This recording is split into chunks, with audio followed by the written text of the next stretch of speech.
안녕하세요. 다들 이번 명절은 편안하게 보내셨나요? 저는 신혼 초에는 명절 연휴 시작 날부터 시댁에 내려가야 됐어요. 주변 사람들 이야기를 들어보면 보통 1박 2일 정도 지내다 오나 봐요. 그런데 저는 연휴 기간 내내 시댁에 머물러야 됐죠. 연휴가 길면 긴 대로 다 말이에요. 4일이면 4일, 5일이면 5일이어야 하니까요.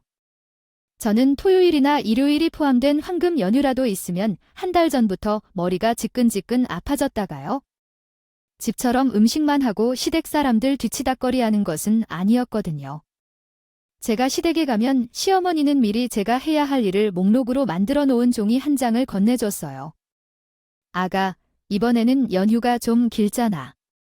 요리는 일 되니까 너는 오늘 이것들 좀 싹 다 해둬라. 어머니 저 방금 도착했어요. 차 타고 5시간이나 걸려서 왔는데 좀 쉬었다가 명절 세고 나서 하면 안 될까요? 무슨 소리야? 오늘은 여기 적힌 건 다 하고 내일은 요리하고 명절 세고 그리고 다음 날에는 또 할 것 따로 있다. 오늘이 종이에 적힌 건 오늘 할 일이야. 그러니 잠깐 쉬었다가 바로 일해라. 그래야 오늘 안에 다 끝나지. 시어머니는 제가 시댁에서 잠시라도 쉬는 거를 보기 싫으셨는지 제가 해야 될 것들을 미리 정해놓으시고 저에게 명절 연휴 스케줄을 통보하면서 일을 시켰어요. 그날은 종이에 노장 정리하기 라이나 이제 겨울에서 봄으로 바뀔 때쯤이잖아. 그러니까 여기 농에 있는 봄 거 정리해둬라. 농 안에 오래 넣어둬서 냄새나는 건 세탁기로 빨고 그래야 날이 따뜻해지면 바로. 입지와 스웨터 같은 것들은 손으로 세탁해야 해 옷감이 상하지 않게 부드럽게 처리하고 겨울 옷들 중에 불편한 거나 구멍난 부분이 있는지 확인해야 해 만약 구멍이 있으면 바느질로 꿰매놓고 너무 낡아 보이는 것들은 버려야 되니까 한쪽으로 모아야 해. 시어머니는 아직 겨울이 한참 남았는데도 옷장을 정리해 부모님 옷도 세탁해 놔달라고 했어. 게다가 자신의 옷까지 일일이 확인해서 구멍이 있는지 확인하라고도 했어. 이외에도 주방장에 있는 그릇들을 꺼내서 닦고 정리하고 베란다나 화장실에 있는 먼지나 곰팡이를 제거하며 신발을 발로 밟아서 세탁하는 등 다양한 일들을 처리했어. 늘 차례 음식을 준비하는 것은 기본이고 추가로 시댁의 가사도 정리해야 했어. 명절에는 제가 총수가 되어 나온 것 같은 기분이 들 정도로 됐어요. 사실 수에서 이렇게 고분고분한 말을 듣는 것은 아니었어요. 당시에는 시댁에 내려가서 시어머니의 말에 순종적인 며느리가 되어야 하는 사정이 있었거든요. 결혼한 지 1년째던 해남이란 사람의 말을 듣고 지방에 내려갔는데 교통사고가 있었어요. 꽤 큰 사고였는데 양쪽 집이 발칵 뒤집힌 건데 차는 크게 박살났지만 두 사람 모두 크게 다친 것은 아니었어요. 그래서 잘 넘어가려 했는데 남편이 계속 후유증이 있다고 하더라고요. 이상하게 교통사고 이후로 글자를 오랫동안 집중해서 보면 머리가 어지러운 것 같고 귀에서 이명 같은 이상한 현상도 자주 일어나더라고요. 소리도 들리고 말이에요. 요즘 몸이 안 좋아서 그런 거 아니에요? 최근에 야근도 하고 회식도 많이 해서 술을 자주 마셨거든요. 그러다 보니 몸이 안 좋아지는 것 같아요. 예전부터 가끔 이런 불편함을 느꼈지만 최근 들어 더 심해졌어요. 몸이 안 좋아서 그런 게 아니라 교통사고 후유증이 많이 남은 것 같아요.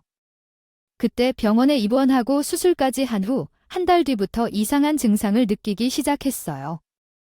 불편한 정도까지 올라가면 병원에 가서 정밀 검사를 받는 게 어떠세요?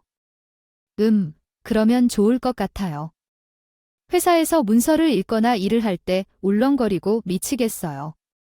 게다가 귀에서 이상한 소리가 계속 들리니 제대로 쉬지도 못하겠어요. 남편도 교통사고 후에 어지럼증과 이명을 계속 겪고 있고요. 호소했음에도 신경 쓰인다 정도로만 말을 했는데 시간이 어느 정도 지나도 나아지지 않고 더 심해졌어요. 회사에서 일하는데도 영향을 미친다고 해서 저와 함께 병원에 가보기까지 했지만 병원에서 이런저런 검사를 다 해봤지만 특별한 몸에 이상이 있다고는 하지 않았어요. 이러다 보니 따로 치료를 받거나 약을 먹지도 못했어요. 증상은 점점 심해져서 남편이 엄청 예민해졌어요. 남편이 너무 불편해하니 저도 여기저기 다른 병원을 알아봐서 함께 가봤는데 다른 별 이상이 없다고 하더군요. 아마 심리적인 요인 같다고 하며 정신과 치료까지 받아보라고 하더라고요. 하지만 남편은 일상생활이 어려울 정도로 증상을 호소했고 결국 다니던 회사까지 그만두게 되었습니다. 이때부터 시댁에서 이상한 소리가 나오기 시작했어요. 회사까지 그만둘 정도면 몸에 정말 이상해 있는 거 아니야? 유명한 병원은 다 봤어요. 수백만 원을 쓰며 검사도 받아봤는데 의사들이 다들 하는 말이 몸에는 문제가 없다고 심리적인 요인이라고 하더라고요. 그게 말이 되냐? 교통사고 난 이후부터 이런 일이 생겼다며 그럼 심리적인 게 아니고 당연히 뭐디 문제가 생겨서 그런 거지? 어머니 의사가 그렇다고 하는데 어쩌겠어요. 의사들이 아픈 곳이 있으면 여기가 잘못돼서 그렇다고 말해주지. 다른 것도 마찬가지였고요. 아이고, 그럼 대체 멀쩡하던 애가 왜 회사까지 그만두고 저 지경이 된 거야? 사도 너는 어디 불편하시거나 편찮으신 데는 없고 우리 아들과 함께 사는 동안 제 친모는 다행히도 건강에 별 문제가 없는 것 같아요. 남편처럼 이상한 증상도 없고요. 아주 건강하다고 해서 우리 아들만 지금 그런 증상을 겪고 있어요. 교통사고 당했을 때 우리 아들만 심하게 다친 것 같아요. 그 시기에 친모는 지방에 가셨을 때 아들을 데리고 내려가고 교통사고로 제대로 꼬였어요. 그러나 기이하게도 친모는 남편처럼 어지러움을 느끼거나 이명이 들리는 문제는 언급하지 않으셨고 교통사고 이후에도 건강하게 잘 지내셨어요. 남편만 교통사고 후유증을 겪는 것 같아서요. 도리어 그때 친모만 교통사고의 영향을 크게 받았습니다. 친구의 자녀 결혼식에 참석하려 했었는데 남편이 쉬는 날이었어서 모셔다 주려다가 교통사고가 났었습니다. 이러한 상황에서 시어머니는 남편이 교통사고 후유증으로 회사를 그만두고 집에서 쉬고 있는 것이 친정 엄마 때문인 것으로 생각한 것 같았습니다. 그래서 만날 때마다 차 사고에 대한 이야기를 꺼내며 자신의 아들의 삶이 어떻게 망가졌다고 저를 꾸짖었습니다. 남편이 회사를 그만두고 생업을 어떻게 이어가야 할지 고민하고 있을 때 친정 엄마가 뜻밖의 지시를 하셨습니다. 박서방, 회사를 그만두고 이제 너희들은 어떻게 생활할 거야? 박서방은 아프니 당분을 쉬어야 하는데 내가 어디서 일해야 하는지 아니면 이미 어디 괜찮은 회사에 이미 취직한 거야? 알겠어요, 엄마. 그렇다면 그 문제 때문에 지금 고민이 많아요. 일단 몇 달 더 견딜 수 있는데 어떻게 해야 할지 모르겠어요. 괴롭네요. 남편이 이러니까 저도 돈을 벌어야 하는데 경력이 없으니 어디든 일해야겠죠. 그러니까 말 안 해도 되고 우리 가게에서 함께 일해보는 게 어때요? 엄마의 가게요? 그렇게 해도 될까요? 아, 그럼 좋아요. 우리 가게에서 일하던 분이 그만두었거든요. 이쪽으로 와서 가게를 이끌어도 되지 않을까요? 사람을 구하려고 하지 않아도 되니까? 이렇게 말씀하시는 건가요? 무슨 소리예요? 아빠랑 장사하는 분들인데 너희들이 가게에서 일하는 게 손해라 해도 결코 그렇게 하지 않아. 사람을 구하는 게 요즘 어렵다고 하더라도. 길어봐야 6개월 정도 일하고 다들 그만두는 거야? 좋은 대우를 받을 거 아니야? 그러면 우리도 편하게 일할 수 있을 거야? 또한 우리 가게의 장사가 잘 되니까. 혹시 너랑 수방이 일을 잘 한다면 너희 가게에 한번 불러줄까? 그러면 저희도 좋아요. 일하기도 편하고 남편이 아파서 쉴 수도 있거든. 근데 가게에서 일하려면 이사를 가야 하니까 남편과 한번 상의를 해볼게요. 그래. 그렇게 해서 생활하던 토지를 아예 옮겨야 하니까 쉽지 않겠어. 충분히 그러겠지? 남편이 기회를 해서 엄마에게 연락을 줘라. 친정엄마는 아직 일자리를 구한 게 아니라면 친정 부모님의 음식점에 와서 같이 일할 수도 있겠지요. 하자고 제안하셨어요. 마침 일하던 사람이 그만둬서 자리가 하나 난다고 하시면서 전화를 끊고 바로 남편과 이야기를 했어요. 엄마가 말씀하신 대로 하는 게 좋을 것 같긴 한데 당신 생각이 어떨지 몰라서도 운영하는 가게에서 일하게 되면 당신이 좀 불편할 수 있겠다 싶은 생각도 들고 말이야. 집도 가깝고 왠지 처가살이 아닌 것 같아서 좀 그렇잖아. 아니야, 그렇게 하자.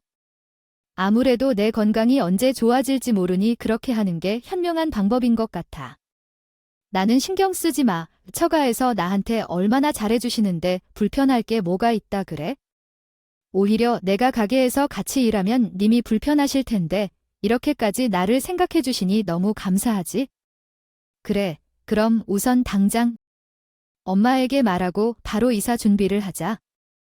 카페에 일손이 필요하다고 하셨으니 빨리 하는 것이 좋을 것 같아요. 그래, 그렇게 하자. 나 때문에 고생하시는 것 같아서 미안하네. 그런 소리 좀 하지 마세요. 몸이 아파서 그런 건데 어쩌겠어요? 일 같이 해 나가는 게 부부인 거죠. 나한테 미안하다면 앞으로 우리 엄마와 아빠께 더 잘해줘요. 그걸로 말씀드리세요. 당연히 장모님께 엄청 잘할 거고 시키는 일도 열심히 할 거예요. 남편과 제 상황을 고려해서 결국 우리는 신혼집을 친정 근처로 옮기게 될 거예요. 그리고 그 후로 친정 가게를 도와주면서 함께 살았죠. 우리가 친정 근처에서 살면서 시어머니와 함께 매일 지냈기 때문에 명절만이라도 시댁에 와야 한다고 늘 요구하셨어요. 제가 가기 싫어서 가게가 바빠갈 수 없다고 말이라도 하면 친정 엄마한테 쪼르르 전화하셔서는 하소연하시거든요.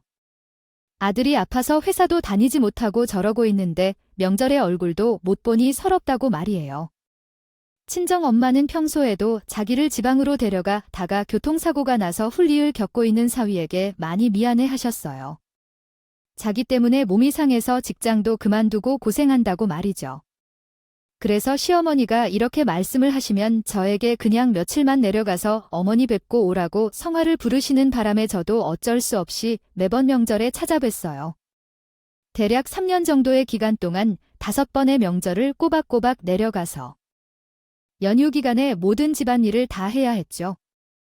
그러던 중 한 번의 명절이 가까워졌는데 친정엄마가 감기 증세가 심하게 나타났어요.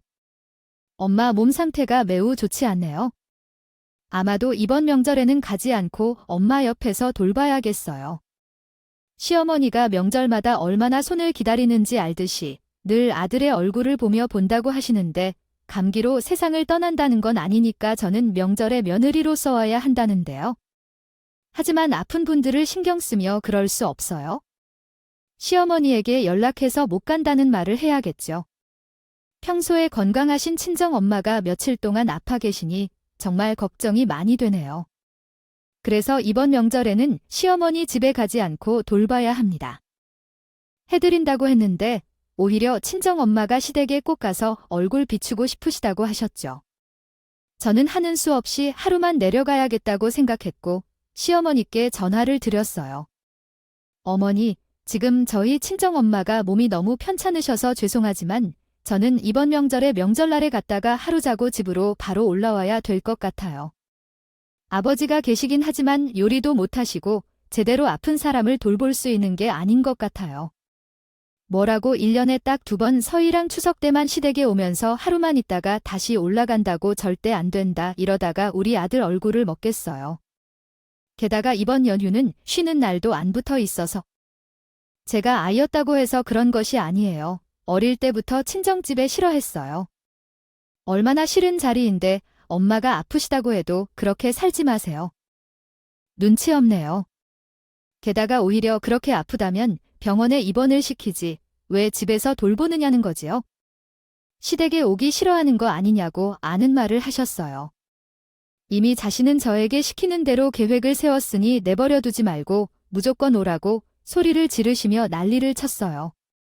제가 안 가겠다는 건 아니고 아픈 부모님 집에 놓아두고 명절에 하루 인사드리러 간다고 해도 날리는 행동에 마음이 아팠어요. 게다가 그간 명절마다 시댁에서 겪었던 힘든 일들이 눈앞에 쭉 펼쳐지면서 뚜이 열리는 듯한 기분이었어요. 시어머니와 말이 통하지 않을 것 같아서 전화를 끊고 남편에게 한수를 미치며 토로했어요. 여보, 어머니 정말 너무 심하시다고. 거 아니야?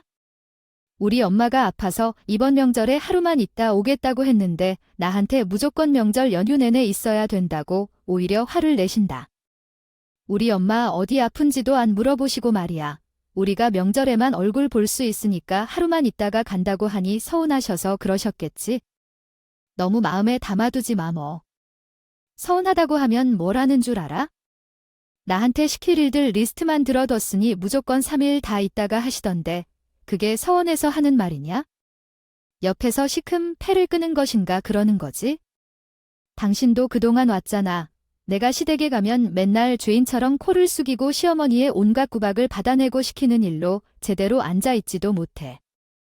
당신의 말씀을 제가 정리해 보겠습니다. 당신이 이해하셨는지 모르겠지만 저도 당신의 명절 때마다 우리 엄마 때문에 고생하는 것을 알고 있어요. 이번에 장모님이 아프셔서 하루만 있겠다고 말해볼 테니 당신은 중간에서 처신해 주세요. 뭐라 해도 난 무조건 한 번만 우리 엄마를 도와주러 가야 해요. 이번에는 남편에게 시댁에 대해 안 좋은 이야기를 해본 적이 없어요. 여기 근처에 이사 온 후에도 친정 가게 일을 돕고 있으면서도 남편에 대해 나쁜 소리 한 번도 하지 않았어요. 교통사고 후유증 때문에 친정엄마를 탓하거나 그런 인상이라고 말한 적도 없었어요. 오히려 어머니께서 그런 말씀을 할 때면 왜 장님을 탓하냐, 내가 잘못 운전했으니까라고 대답해 왔어요. 몸이 안 좋아진 게 왜 장모님 때문인가 옆에서 한 소리를 해주신 것에 대해 고맙다는 마음과 함께 사죄의 마음도 있습니다. 또한 시어머니께서 시댁에서 저를 타박대더라도 참고 있었던 것에 대해 감사함을 표합니다. 그러나 친정의 어머님이 아프신데도 이해를 베풀지 않고 무례하게 행동하시며 명절을 앞두고 집안일을 시키시는 태도에 대해 남편과의 상황을 어쩔 수 없이 따져야 했습니다. 오랜 시간 동안 일정 걸친 남편의 말을 기다렸으나 명절 하루 전까지도 어머님께서는 상황을 이야기하지 않았습니다. 전 확실히 말씀드렸던 것 같은데 우리가 하루만 머물겠다고요. 하지만 어머니께서 전화를 받지 않아서 문자라도 남길까 생각했었거든요. 내일이 명절인데 아직도 전해드리지 못해서 죄송하고요. 알게 된 후 남편과 이혼했지만 계속해서 시어머니에게 연락을 피하기만 했어요. 결과적으로 전 명절 연휴 첫날 시어머니와 함께 시골에 가지 않고 집에서 친정엄마를 돌봐드렸어요. 그러자 시어머니가 바로 아픈 친정엄마에게 전화를 걸었더군요. 곁에서 두 분이 통화하는 것을 보던 시어머니께서는 우리 친정엄마의 행복이 무척 아프다고 시작해서 어떻게 며느리가 명절을 보내줄 수 있는지에 대해 이야기했어요. 아들을 1년에 단 2번만 보는데 올해는 사돈 때문에 그것조차 이루지 못하게 됐다고 하면서 이어서 우리 친정엄마의 아픔을 탓하셨어요. 그 이야기를 듣고 나도 더 이상 참지 못하고 전화를 빼앗았어요. 상대방에게 지금 친정엄마와 함께 있어서 둘 사이의 대화를 끊으려고 하고 있는데 무엇을 놀고 계신 건가요? 라고 물으면서 전화했습니다. 들었는데 말이 너무 지나쳤어. 아니에요. 저희 친정어머니가 아픈 게 잘못이라고. 너는 왜 남의 통화를 듣고 그래? 그리고 내가 뭐 틀린 말 했어? 내 어머니가 아파서 내가 시댁에 안 온다 그랬잖아. 그럼 내가 내 아들 얼굴 못 보는 게 사돈 탓이지 누구 탓이야? 제가 언제 안 간다고 했어요? 명절 당일에 간다고 말씀드렸잖아요. 하루 그거 잠깐 나서 들리면서 오는 거냐? 며느리가 그거 탈술이야? 전날 와서 요리도 하고 차례도 지내고 나면 집에 온 가족도 식사 챙기고 가는 사람 하고 해야지. 거기다가 어머니가 시키시는 집안도 다 하고요. 너 참, 너 내가 다 일 시킨 걸 일이라고 했어? 일이다. 아니, 처음으로 한겨울이 되면 계절이 바뀐다고 정리해야 할 때 구멍나 없게라고 권유하거나 멀쩡하게 놓여있는 그릇들을 다 꺼내서 정리하고 다시 넣으라고 하는 것은 괴롭히려는 의도인가요? 아니면 뭐가 말이 되는 것인가요? 전 단 한 번이었지만 폭발하기 일보 직전이라 어쩔 수가 없었어요. 솔직히 말하자면 남편이 일을 못해서 생활하기 어렵지만 친정 부모님 덕분에 저희는 돈도 벌고 애들도 키울 수 있어요. 못난 아들 저희 부모님이 키워주셨는데 고맙다고 한마디 없이 매번 전화해서 고민만 하시니 옆에서 지켜보기가 부끄럽네요. 어머님은 염치가 없으신가 봐요. 아니에요. 내가 나한테 염치를 어기고 있는 거 아니야? 그래서 그 말이야? 누가 얼마나 못나다고 할까? 우리 아들이 뭐가 못나다고? 사지도 건강하고 얼굴도 잘생기고 몸집도 크고 돈을 못 벌어와서 고민하는 게 그런 거야? 그것도 당신 때문이잖아. 그렇기 때문에 당신도 내 마음의 평화를 가져다 주려고 가게에서 일하게 해주신 거잖아. 아니야. 남편이 아직도 아프다고 해서 당신 탓으로 생각하셔야 하나? 병원에 가도 별 문제 없다고 하는데 아무것도 아닌 사람이므로 그런 거에 예민하게 반응하는 것 뿐이에요. 어머니가 그걸 봐도 이렇게 짓거리고 나왔다가 나중에서 왜 그렇게 아내를 탓하는 거야? 그동안 할 일 다 했어. 오히려 다른 집 며느리들은 명절에 뵙는 일을 더 열심히 하고 앞으로는 나는 명절에 아무것도 못하겠어.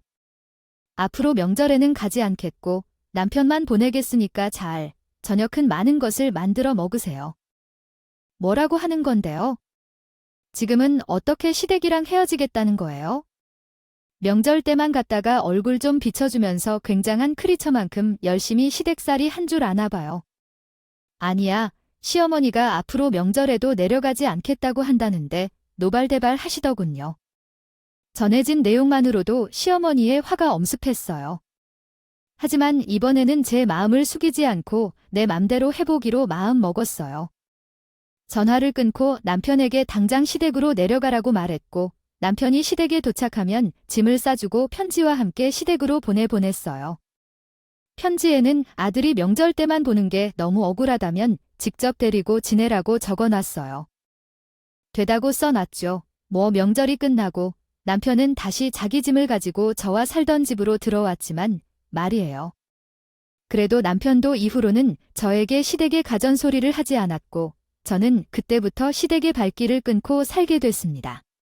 그렇게 1년 정도 연을 끊고 살고 있었는데 신이가 결혼을 하게 된 거예요. 그때쯤 시어머니가 저에게 전화를 하시더군요. 잘 지내고 있냐? 어머님네, 저 잘 지내고 있어요. 근데 어쩐 일로 저한테 다 전화를 주셨어요? 그게 말이야. 너도 알지. 경부 이번에 결혼하는 거네. 남편한테 이야기 들었어요. 이번에 상견하신다면서요. 그래, 다름이 아니라 경부 결혼하면서 가족들끼리 모이는 자리가 많은 일이 있었겠지만 우리 사이가 별로 좋지 않았어. 그래서 사이를 보기도 민망하고 서로 불편해서 너한테 화해하자고 연락했어. 화해요. 그래, 우리가 전에 명절 때 크게 싸웠던 후 연락도 안 했고 왕래도 없었잖아. 그래서 화해하자고. 어차피 상견례 때도 만나야 되고 결혼식이나 집들이 등 다양한 자리에서 많이 만날 텐데 상황을 보는데도 생각이 들어. 그때 내가 미안했어. 내 딸이 결혼한다고 하니 얘가 시집을 잘 가질까 걱정이 되더라고. 나와 같은 시어머니를 만나면 어쩌면 좋을지 생각했어. 근데 마침 너를 떠올렸어. 내 딸이 좋은 시부모님 밑에 들어가서 사랑을 받고 살았으면 좋겠는데 막상 너에게는 제대로 해주지 못한 것 같아서 미안한 마음도 있어. 들었지? 사위가 새로 들어오는데 가족들 사이가 좋지 않은 것도 보기 민망하다고 하시더군요. 그리고 시어머니는 신우가 결혼을 하게 되면서 이런저런 생각을 하게 되셨대요. 그러면서 저에게 사하시 저와 앞으로는 잘 지내고 싶다 하시더군요. 너무 갑작스러운 전화로 말씀을 하신 거라 저는 당황해 아무 말도 못하고 있었어요. 그랬더니 시어머니도 제가 놀랬다는 걸 눈치채셨는지를 하진 않으시고 본인 말을 계속 이어가시더군요. 이제 명절에 매번 부르지도 않으마. 나도 내 딸이 시댁에 명절마다 가서 요리하고 남자들 밥 챙겨주고 시어머니 옷장 정리하는 거 싫다. 앞으로 너를 내 딸이라 생각하고 그렇게 될 테니 걱정 마. 나 이번에 내 딸 결혼하면서 정말 많이 깨달았고 생각이 바뀌었습니다. 평소 고집스럽고 이기적인 성품을 가진 시어머니가 먼저 연락을 해서 이런 이야기를 했는데 정말 놀랐어요. 전화로 상황을 듣고 나니 정말 다행이었고 솔직히 시어머니를 용서하고 싶지 않았어요. 그간 받았던 상처와 어려움을 겪을 때 친정 엄마에게 했던 말을 잊을 수 없기 때문이죠. 하지만 이번에 손을 내민 시어머니의 손을 거절하면 앞으로 시댁가족과 인연을 끊을 것 같다는 생각을 했습니다. 남편과 함께 앞으로 계속 사귀어야 하는데 이렇게 사귀는 것은 아니라고 생각했기 때문이죠. 결국 시어머니와 화해하기로 마음을 먹었고 이웃의 결혼식 때마다 서로 어색했습니다. 했지만 서로 웃으면서 대하려고 노력했어요. 가끔 전화로 안부 인사를 주고받게 됐고 예전보다 서로 점점 더 좋아졌어요. 그렇게 신우가 결혼을 한 후 바로 돌아오는 다음 명절에 시어머니가 전화를 해주셨어요. 화해하고 맞지 않는 첫 명절에 맞춰 시어머니께서 전화를 주셔서 혹시 다시는 시댁에 일찍 오라고 하는 일이 아니었는지 걱정이 되었어요. 전화를 받기 전부터 덜컥 긴장하며 받았어요. 어머니, 어떤 일이세요? 라고 물었더니, 아, 너, 이번에도 명절에 가게 때문에 바쁘냐? 근데 시어머니께서는 대뜸 이번 명절에 바쁘냐고 물어보셨어요. 저는 혹시 모르니 마음이 변할까봐 오랜만에 시댁에 내려오라고 할까봐 바쁜 척을 했어요. 아내, 저희 집엔 연휴가 따로 없어서 명절에도 늘 문이 열려 있어요. 열거 할까?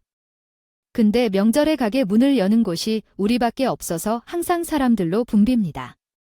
더구나 요즘에는 친정 부모님이 가게를 전적으로 저와 남편에게 맡기고 나오지 않으셔서 저는 가게에서 바쁘게 일하게 될 것 같아요.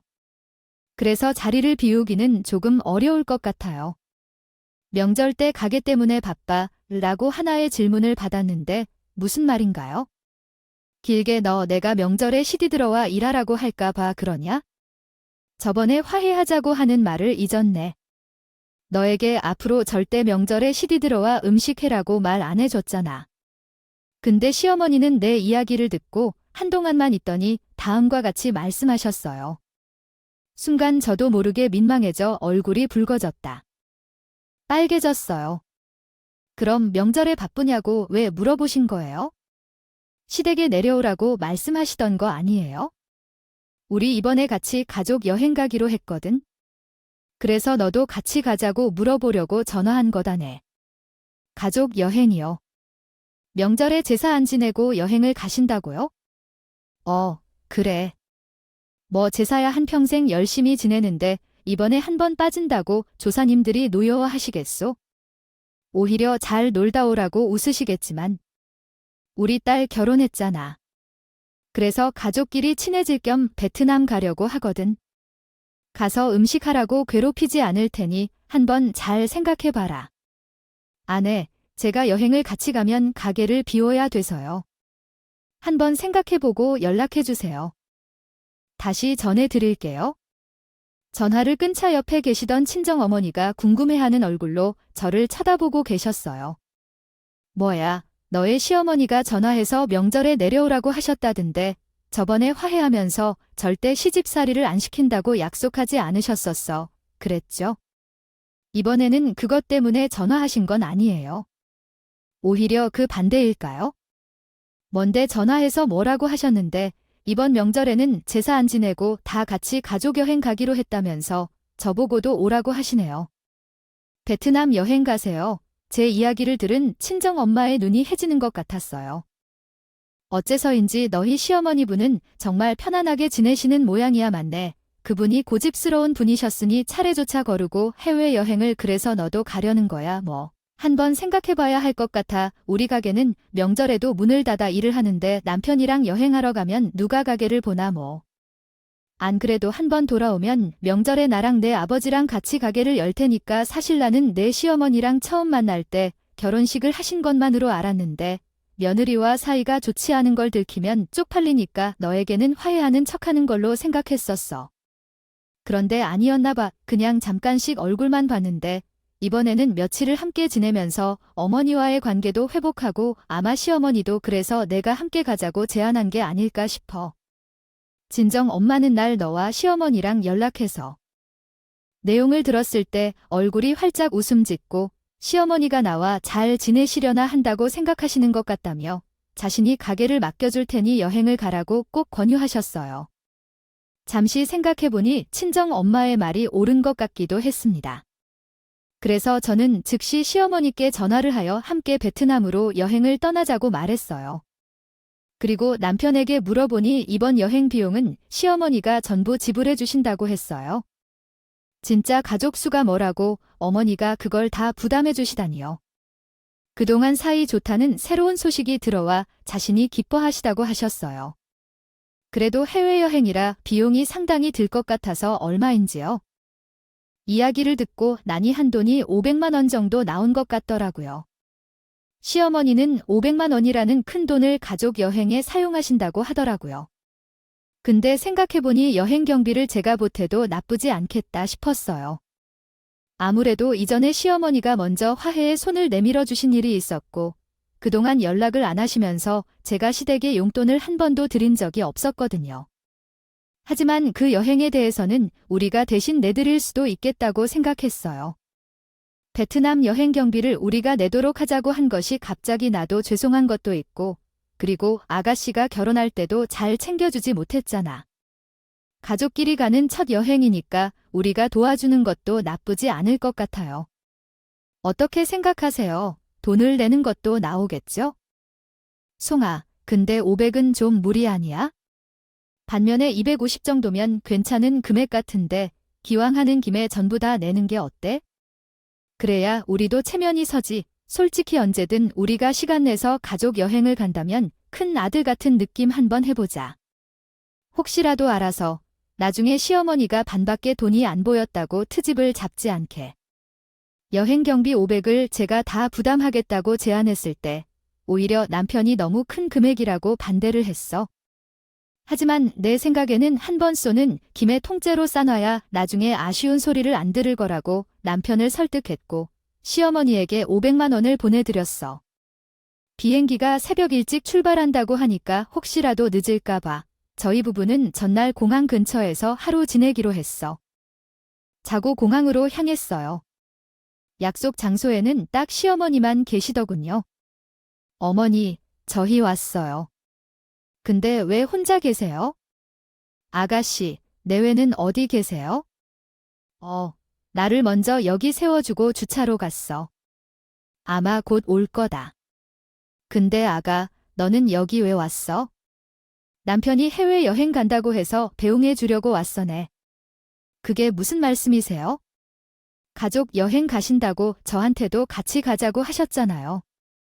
그러니까 제가 이렇게 짐까지 싸서 여기로 왔죠. 아, 내가 헷갈렸나 봐에 내가 스케줄 물어본 건 우리 아들 괜찮은지 물어본 거였지. 너, 나랑 불편하잖아. 근데 무슨 여행을 가니? 게다가 내가 가게 핑계대면서 바쁘다고 문 연다고. 가족 여행을 간다고 해서 제가 베트남 친정 부모님께 여행 대신 가게를 보시도록 부탁한 것을 기억하시나요? 함께 간다고 말씀드렸고, 그래서 여행 경비 500을 보내드렸는데 왜 그런 말씀을 하십니까?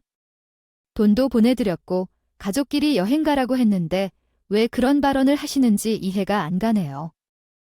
여행 경비를 보내주고 함께 가자고 전한 것이니 왜 이런 식으로 전환하시는 건지요? 눈물나게 나쁘다. 내가 충분히 생각해 볼 것이며 동생인 딸과 사위와 함께하는 오랜 시간이 있어야 했다니까요. 다 같이 있었거든. 시어머니께서는 대뜸 제게 자기는 그런 뜻이 아니었다며 가족 여행에는 왜 왔냐고 하셨고 그리고 비행 티켓을 예매하지 않으셨다고 했어요. 농담을 지나치게 하시는 걸까봐 예매표를 확인했더니 제 이름은 진짜 없었어요.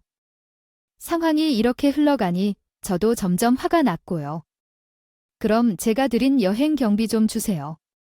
저는 당연히 같이 가는 줄 알고 보태드린 건데 제가 가지 않으니 다시 돌려받는 게 맞는 것 같네요.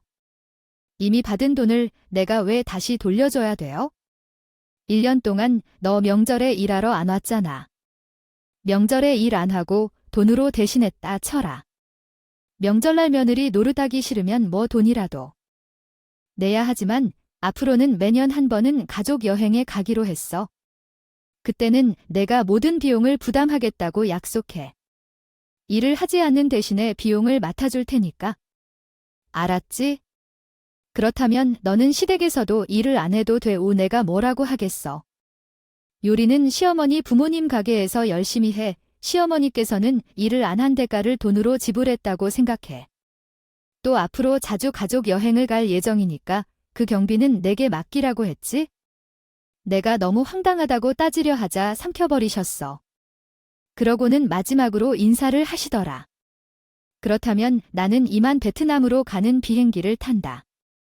내가 준 돈으로 잘 놀러 다닐 거야? 맞이가 가지 않는데도 500을 넘게 보태주고 고마워.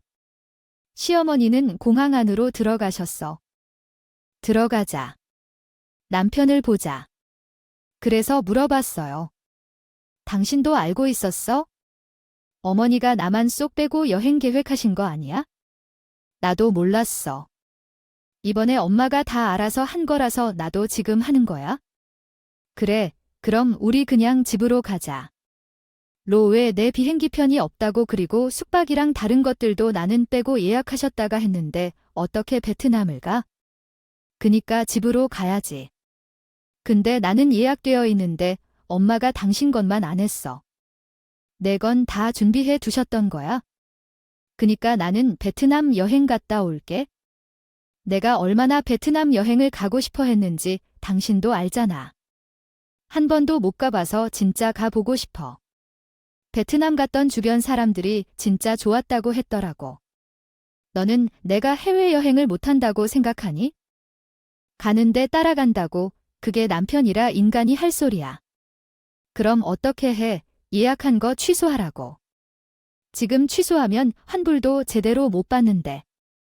그럼 그냥 돈 날리는 거잖아. 됐어. 그냥 돈 날려 돈 버리는 셈 치면 되지 뭐. 돈은 벌면 되는데 뭐가 아까워서. 아이 진짜 왜 이래? 어차피 당신 원래 우리 엄마 싫어했잖아. 그리고 내 동생도 불편했고 같이 안 가면 좋지. 뭘 그래? 이번에는 가게도 장인 장모님이 봐주신다고 했으니까. 당신은 명절 연휴 동안 오랜만에 집에서 푹 쉬고 있어야 하고 나는 베트남 다녀올 테니까. 남편은 붙잡고 있던 제 손을 뿌리치고는 웃으면서 공항으로 들어가더군요. 그 뒷모습이 어찌나 즐거웠어요. 보이던지 하지만 홀로 된 적은 없었는데 혼자 공항 앞에 남겨져서 눈물을 쏟을 뻔했어요. 그때 마침 저 멀리서 아가씨 부부가 저를 향해 인사하면서 오더라고요. 언니는 가게 때문에 가족 여행 같이 못 가다고 하던데 오빠가 배해주러 왔어요. 아네, 이렇게 오죠. 처음이라서요. 신이는 아무것도 모르는 것처럼 보였어요. 그러니 솔직히 이야기하기 창피해서 저도 모르게 거짓말을 하고 말했죠. 엄청 인고 부시네요. 저희도 그렇게 잘 지내고 싶어요. 앞으로 저희 롤모델 부부로 삼겠습니다. 그리고 결혼할 때 기금을 1,000만 원이나 주시고 경험이 없어서 감사하는 인사도 너무 늦게 드리네요. 추금을 1,000만 원을 냈다는데요. 여보, 그런 얘기를 왜 해요? 오빠가 몰래 많이 낸다는 건데 1,000만 원을 추금했다는 것은 자기 아내에게 비밀로 한 것이라고 생각했던 거예요. 생각했던 것보다 그들의 사이가 그리 좋은 건 아니신가 보네. 조용히 하는 사람이 진짜로 눈치 없이 언니에게 말했어요. 저희 비행기 시간이 거의 끝나가요. 먼저 가볼게요. 다음에 배울게요. 신우는 제가 뭔가 물어볼까 봐 도망치듯이 공항으로 들어갔어요. 남편이 신우의 결혼 축의금으로 1,000만 원을 냈다는데요. 제가 남편의 통장을 확인해봤죠. 그러나 같이 돈을 모으고 있는 통장에서는 출금한 내역이 전혀 없었어요. 집으로 돌아오는 길에 어디서 나온 1,000만 원인지에 대해 곰곰이 생각해보게 되면서 문득 식당 계산대에 있던 남편을 만났어요. 떠오르더라고요. 남편이 쉬는 날에 제가 카운터를 보고 있는데 자기가 일을 도와주겠다고 하면서 집에 가서 쉬라고 권유할 때 대신에 일을 해주곤 했거든요. 혹시나 싶어 가게 CCTV를 확인해봤더니 남편이 돈을 슬쩍 주머니에 넣는 것이 찍혔습니다. 카운터를 보는 날에는 항상 돈을 빼가는 모습이었다고 하더라고요. 대략적으로 보니 1,000만 원을 상당히 넘는 돈을 그동안 빼돌린 느낌을 받았죠.